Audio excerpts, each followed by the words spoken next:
Then, guys, pupuntahan natin itong shop na to. Nasa Cartimar pa rin tayo at meron silang mga iba't ibang breed ng aso. Sa biyahe.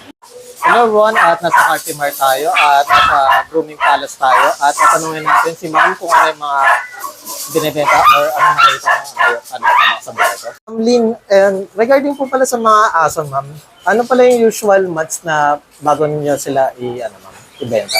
Actually, sir, at least 2 months above, ina-out na namin sila kasi kumakain na sila ng dog food. Unless kung hindi pa sila kumakain ng dog food, kahit 2 months sila, hindi po namin sila ina-out. Then, Ma'am, regarding po pala dito, Ma'am, sa mga Shih Tzu, Ma'am. Opo. Ano po pala yung Ma'am, pala dito, pinakalahi nila or Ito po, Shih Tzu tricolor. Ito yung mga ordinary na color ng Shih Tzu. Ito naman po yung mga rare color na Shih Tzu, choco liver. Iyan po yung mga rare color ng Shih Tzu. Actually, mas may rare pa po dyan, Merl, pero wala kami available ngayon. Then, Ma'am, sa ganito, Ma'am, magkano po yung male, Ma'am? Actually, sir, ang price nito is 12.10. Pero gawa na nag-down price kami sa chocolate liver, ang chocolate liver namin na female is 12 lang, ang lalaki 10. Okay. So, binaba namin itong ordinary color. Ginawa namin 11, 10. 11. Opo. Then, regarding pala, Ma'am, pag kunwari, nag-avail sila ng ganito, Ma'am, is ano pala yung usual na kasama, Ma'am? Yes. Kasi sir, actually, paglapag dito niyan, tinetest kit na po sila to make sure na ang aso is walang sakit. Tinetest kit na po sila ng parvo at distemper. So, hindi mo na sila papasok ng shop hanggat di sila natetest kit. Then, after that, at least meron silang 3 times deworm at saka twice vaccination. Yun po yun sa parvo at saka sa distemper. Then, before, for example, sir, kukuha kayo ngayon ng aso, i-repeat namin ngayon yung test kit nila sa parvo at distemper to make sure the buyer, kukunin nila yung aso na walang sakit. Kasi sa harap niyo po mismo, ite-test kit yun para makita nyo negative siya sa parvo at distemper. Then, next natin, Ma'am. Ito, Ma'am. Opo. Ito po, sir, Pomeranian. Pomeranian. Opo. Ma'am, Pomeranian sa ganito, teacup. Magkano naman po sa ganito, Ma'am? Ito po, sir, 18 po yung babae, lalaki 16. Mga teacup po yan, sir. Teacup. 3 months. Ito po ba yung nagte-trending sa FB or sa YouTube, Ma'am? Yung nalagay sa Opo, paso? opo. Kaya po sila tinawag na teacup. Ito po yung pinaka-saleable sa amin, sir. Pero yung affordable sa kids, yung madali pong maubos talaga, Shih Tzu. Shih Tzu. Pero ito po yung saleable. Mostly sa foreigner yan, gusto nila yan.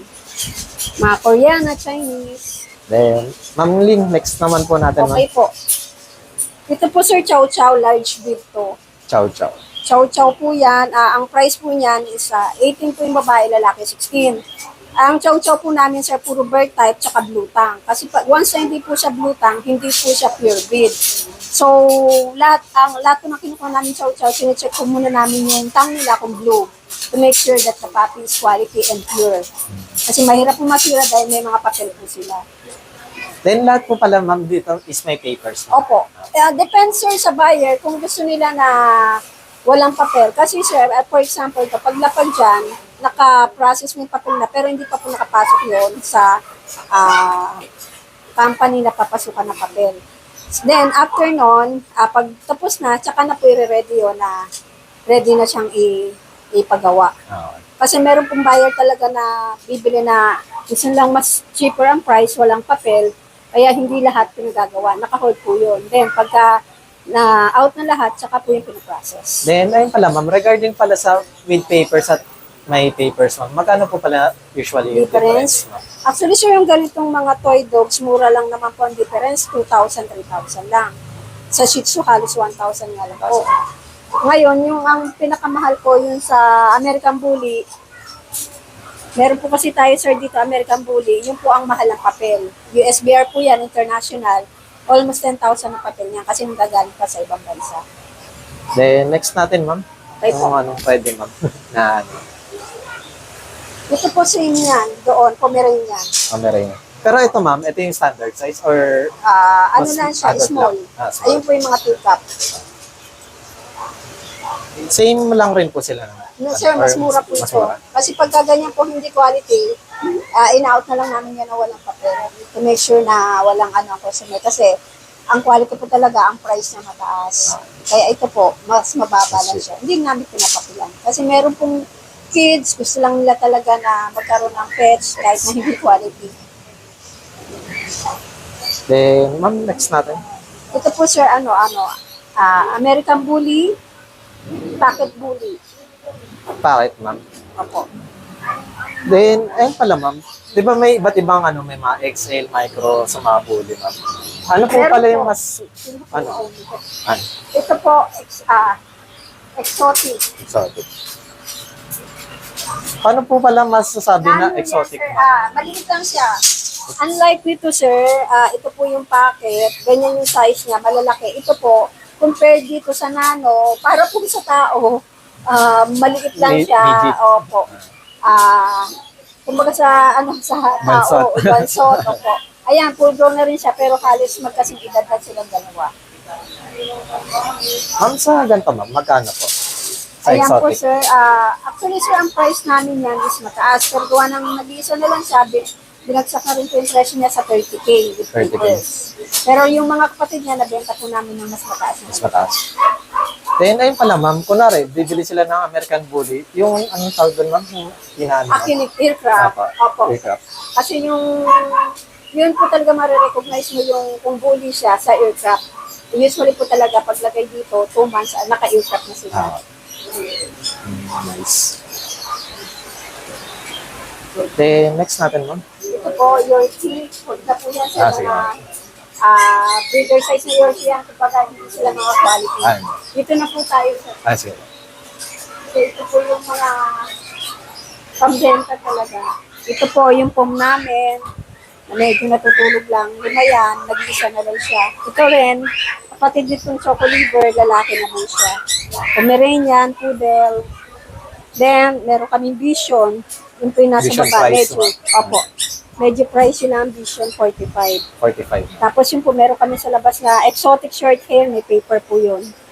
Exotic short hair namin, 30 with papers. Then yung ordinary version namin, kulay blue, color blue, female yun, 7K lang po yun without papers. Then, ma'am Lynn, ano pala yung mga tinatanggap niyo mga mode of payment po dito, ma'am? Ang mode of payment po namin, usually kasi ang customer, gusto nila mabilisan GCash, iba po cash. Then, yung card, yes. Bank transfer, ma'am. Yes, bank transfer, ganun po. Then, Kay Maya, meron din. ayun pala, ma'am, regarding po pala sa operating hours niyo, ma'am, ano po yung, ma'am? Ito po kasi ang Cartimar, talagang ang regular hours po nila dito is 8 to 6. Pero gawa na minsan, sa sobrang tumal, nag-excess lang ng konti, 1 or 7.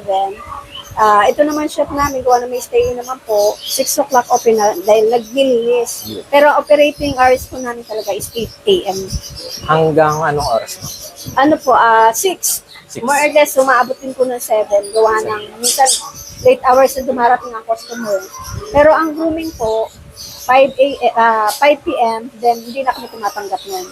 Kasi, at least 6 p.m., kailangan matapos na namin sila. Then, open kayo daily, ma'am, kahit holiday. Opo, wala pong day off. Walang day off. Open po daily. Ako lang. Ako lang. Then, Ang part. ayun pala, Ma'am Lynn, please invite naman po sa ating mga viewers, ma'am. Yes, hello everyone. Pumunta po kayo dito sa Grooming Palace. Meron po kami nakasil na puppies. Tested po na walang sakit mga aso kasi ina-out po namin ang puppies dito. Tinetest po muna namin before out. At may mga papel po siya at may mga vaccination na rin po. Grooming Palace, Cartimar, sa stall 28 po. Then, lalagay ko na lang sa description below yung kanilang contact number at ayun.